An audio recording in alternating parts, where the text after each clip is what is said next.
আমরা খুবই আশাবাদী অনুষ্ঠানটা যে হতে পারছে বা আগামীতে আরো অনুষ্ঠান হবে, এটা আমরা আশাবাদী এবং আমাদের খুবই ভালো লাগছে। স্বল্প পরিসরে বা জায়গাটা পরিবর্তন হয়েছে, কিন্তু বসন্তের রঙে আমরা সবাই আজ রঙিন। হ্যাঁ, তো গানে নাচে কবিতায় আমরা বসন্তকে উদযাপন করে নিয়েছি এবং ভবিষ্যতে আমরা যেহেতু আশাবাদী, আমাদের আশা থাকবে এই প্রোগ্রামগুলি যাতে চালু থাকুক।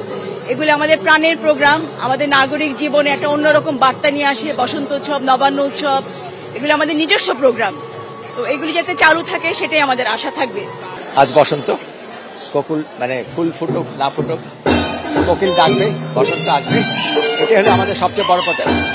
বকুলতলা সেখানে যেন আমরা সামনের বছর অনুষ্ঠানটি করতে পারি। আর সরকারের কাছে যে প্রত্যাশা, আগামী সরকার যে আসবে তার কাছে প্রত্যাশাটা থাকবে।